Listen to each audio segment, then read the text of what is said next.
Redheads, what up? It's your guy J Red checking in once again. Before I begin this video, make sure that you subscribe to youtube.com/RedsView and follow me on Instagram at JAYR3D. And do me a favor, please hit that like button, yeah, or dislike, it don't even matter, just as long as you give me a little something. So anyway, I'm returning yet again, and we have a new album that has came out. J. Cole, the off season has arrived. It is everywhere. I don't think the physical copy is everywhere yet, but we got it on Apple Music, Tidal, however you listen to your music these days. So I'm gonna give a review about it. Now, I don't like giving reviews this soon, but everybody else does it. But because I think that music needs to like marinate and stuff like that. So everything that I'm talking about for this project is based off my feelings right now. So you can take it literally, or you can just do what you want to do with it. I don't even care if you attack me or not. But I figured I just give a review about it. You know what I'm saying? Why not? So anyway, so J. Cole, the off season, he announced it last week, and he followed the same kind of formula that he has been doing when it comes to promo ever since Forest Hill Drive, which I love. He'll just say, hey, my album's coming out next week. And he knows that he has a great, solid ass fan base that's going to check out his projects. It don't even matter when they drop. He could drop it, 2 days from now, and people will still pick it up and listen to it. People like myself. So anyway, the promo, he put out the LA Leakers freestyle. They came out a couple of days ago, which was fire. Man, like I was like, dog, his bars, because J. Cole really hadn't been spitting bars. He's been giving good music and great lyrics, right?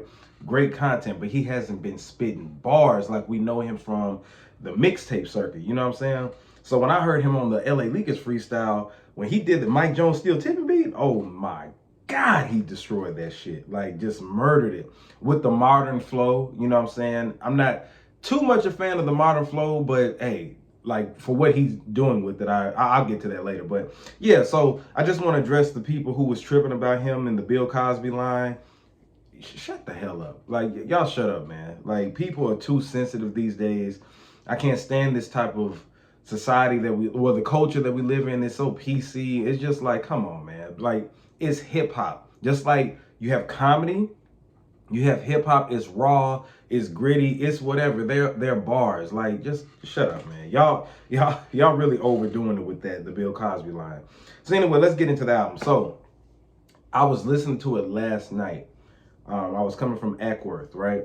Ackworth, Georgia. Don't ask me why, but I was coming from Ackworth, and I played the song because it was midnight, right? And all of a sudden, I hear Cameron's voice, and I'm like, so I immediately like look down at my phone to make sure that I didn't click on a Dipset track or a Cameron album. I'm a big Cameron fan, but then I'm like, hold on, no. When I heard him say Killer, and then he said J. Cole, I said, oh shit, he got Killer Cam on it, because J. Cole released the track list, but he didn't list the features at all, you know what I'm saying, or anybody who's gonna talk on this track, the guest stars. He didn't say nothing about that. So immediately when I heard that, the Dipset fan in me wanted to just pull the car over and be like, what the, go crazy. I was so lit and excited to hear Cameron's voice on that, and he didn't give us a verse, which I was very disappointed about. But the beat that Boy Wonder, shout out to Boy Wonder for doing that beat, it gave us the Dipset Heatmaker type of feel. And when I tell you this is the hardest, bar for bar, this is the hardest song on the project. I'm gonna go ahead and say it right now. J. Cole said, I put M's on your head, you Luigi brothers now. I'm sorry, I put M on your head, you Luigi brother now. If y'all don't get that reference, y'all didn't grow up in the 90s, man. Like, that was incredible. And just like the Yahweh stuff at the end, J. Cole brung the bars back on this project. Like, I haven't heard him spit like this in so long, because Forest Hill Drive, he really wasn't caring about the bars like that. Like, when he started making his albums, which I understand as an artist myself, you're not really too concerned about the metaphors and similes and all that stuff. You're more so concerned about making a body of work. And he did that kind of with this project, but this was more like, it felt like to me a mixtape. You know what I'm saying? Like and I think that's the reason he may have called it the off season, because guess what, ladies and gentlemen, he also has features on here. But anyway, so yeah, Cameron opens up the project with that. You know, he was just talking on a 95 South, and at the end of that song, you had "Throw Your Hood Up," or I think it was "Throw Your Hood Up" with Lil Jon and the East Side Boys. That sample, that was crazy, man. Like, so it was promising. It started out promising already. Going to the next track, Amari.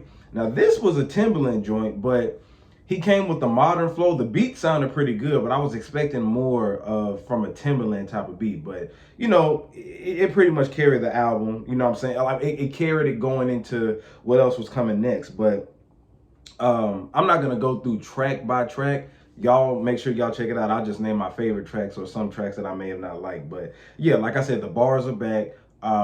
And he also came, the thing is, he came with the double time flow on some songs, and he also came with just the traditional J. Cole flow on the other songs. Maybe y'all might call it boom bap or whatever, you know what I'm saying? But he gave us a mixture of both. So if you're a fan of Middle Child and KOD, you'll like this project. If you're a fan of 4 Yards Only and Forest Hill Drive, you'll like this project. He blended them all together.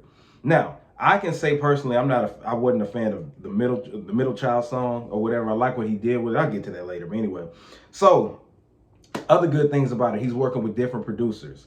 Boy Wonder, Jake One, Timbaland, like I said, who is Tay B. Some of these people I've never heard of. DJ Dahi, I think I've heard of him before. But Boy Wonder, when I saw Boy Wonder's name on it, I said, oh man, like I know the tracks that Boy Wonder put on there. I was hoping he did more than one track, which he did. And it's incredible, man. I was always a fan of J. Cole, but I also wanted him to work with more producers. And I feel like Big Crit falls in the same problem with that. They're great artists, but they also want to display, you know, they can shape their bodies of work how they want to do it because they produce it. And when you're producing it, and I'm sure Pharrell can attest to this, you know how the track is supposed to sound. The problem is J. Cole and Big Crit's production isn't up to par with other production. Like, it sounds good for them, but it doesn't really just stick out like that, and it kind of makes it kind of bland. You know what I'm saying? I hate to say it like that, but it does.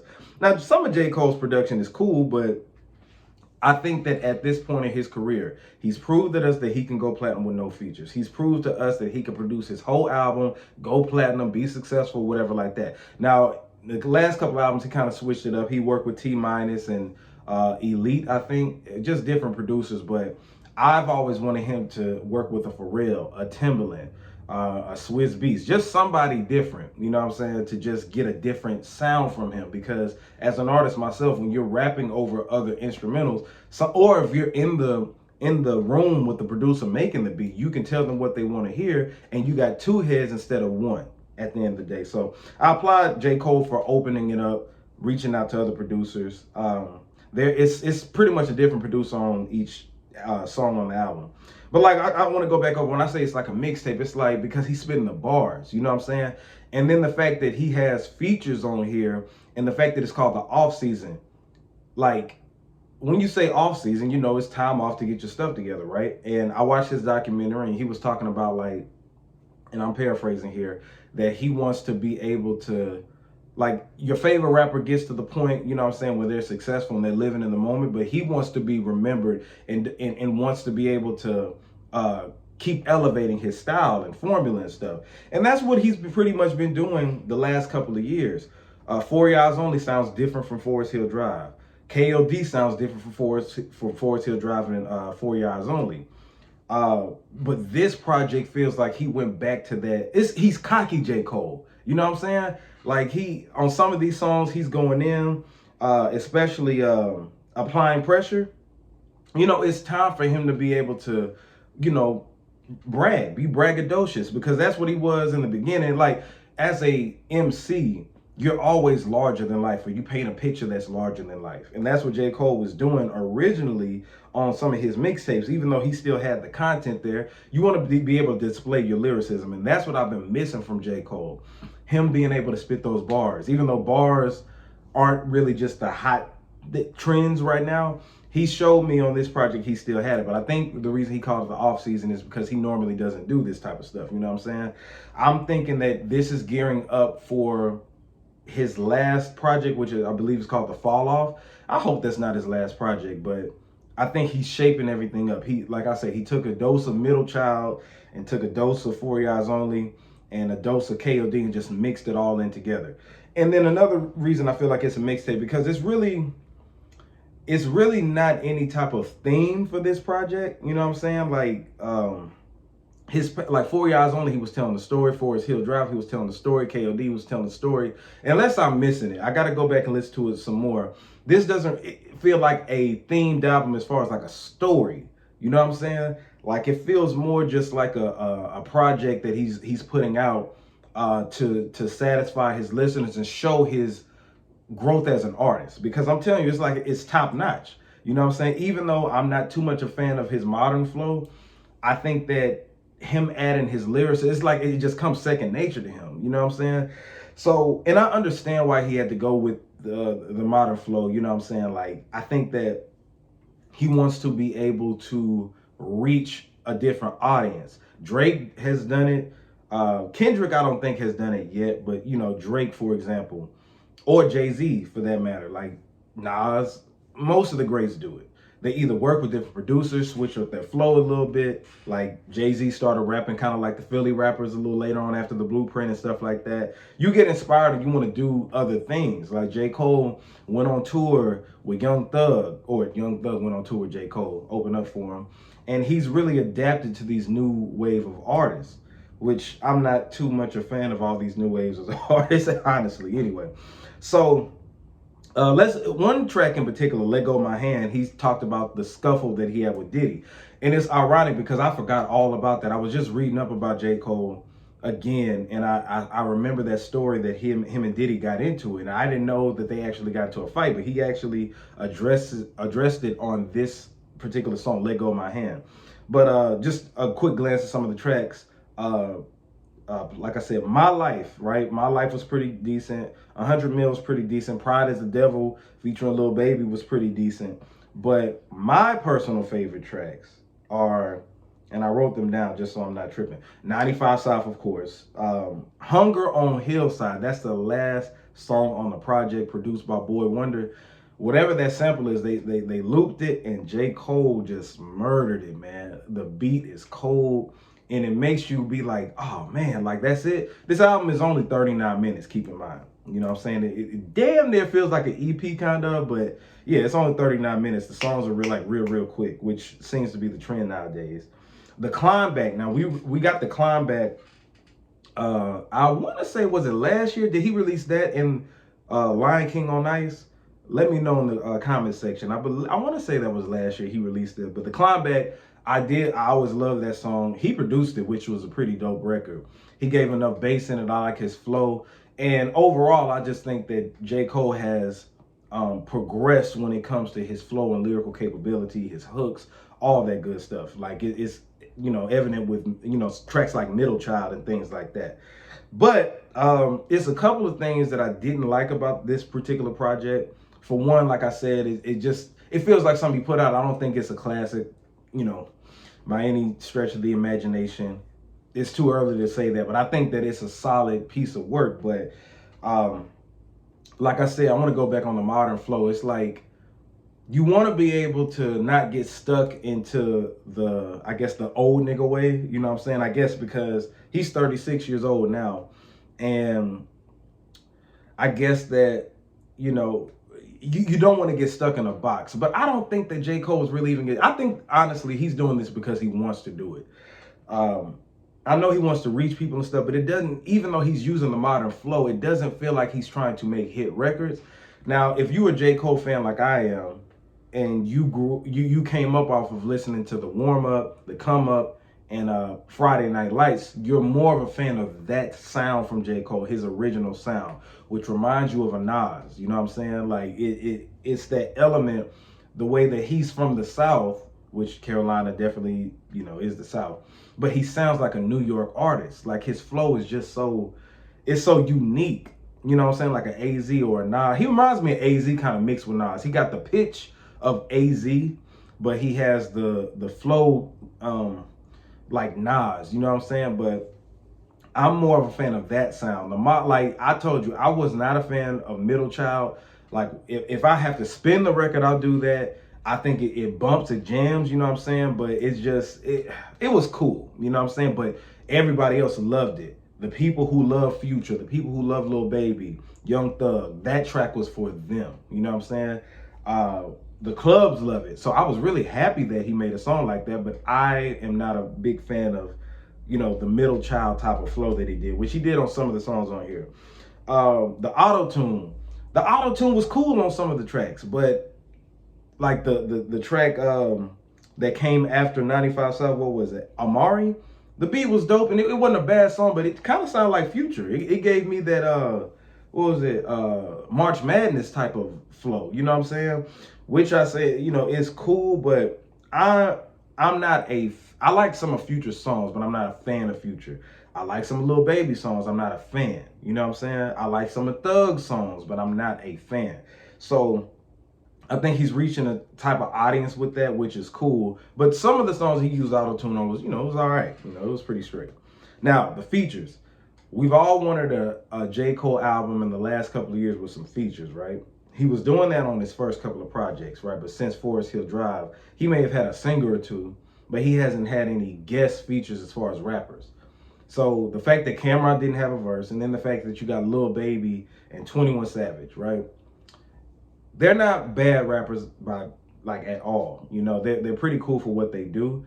But I think that J. Cole fans like myself want to hear J. Cole and Nas on the same track. Want to hear another Jay-Z and J. Cole track.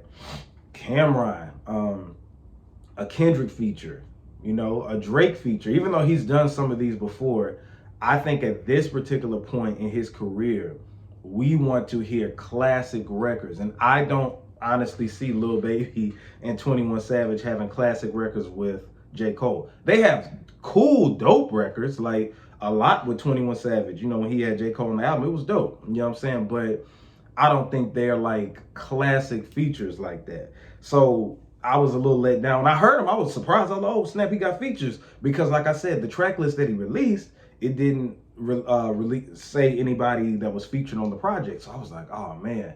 When I heard those features, I was like, okay. You know, but I want more of his peers. I don't even care if it's a Wale Big Sean feature. Well, no, let me take that back. I don't want to hear them on there. But like I said, I want to hear from like different artists other than the newer artists. Like J.I.D. would be cool to be on the track with J. Cole, but I really want to hear Nas. That's just me personally. So the features really, they were cool, but they didn't do it for me. I know they'll get radio spins and all that other stuff and get spin in the clubs probably, but not for me, right? And 21 Savage said one of the weakest bars I've heard in a while. This is almost as bad as Lil Flip's "I treat you like milk, I'll do nothing but spoil you." He said, "I see chicken, you niggas is breast to me. I see chicken, you niggas is breast to me." Drop one of Clues bombs for 21 Savage. I'm just playing. You should make the fart noise for that particular bar. Man, like I just didn't like it. But 21 Savage verse was pretty cool until it got to that line. But all in all, folks, I'm not even going to rate the project yet. Like, I don't think it's really fair for me to rate it. I think it's a solid offering to put out. This feels like an appetizer before the next album. And I'm going to keep playing it. You know, of course, some of these songs may end up on the radio. I think it's a cool little, like I said, appetizer for J. Cole. I know that this could lead up to something even better, you know, but I think that, it's just cool. It's cool for right now, man. This is the first major release we've had in a while because COVID, pretty much messed everything up last year. We're waiting on a Kendrick Lamar album. Please, Kendrick, drop this year.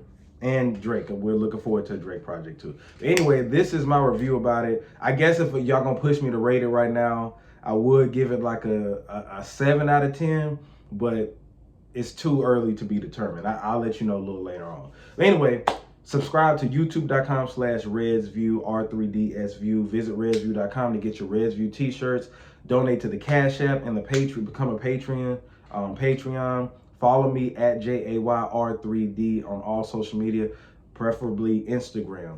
And like I said, subscribe. Let me know in the comments what y'all think about this. Am I being too harsh, too critical, whatever. But anyway, this is J Red, Reds View. I am signing out.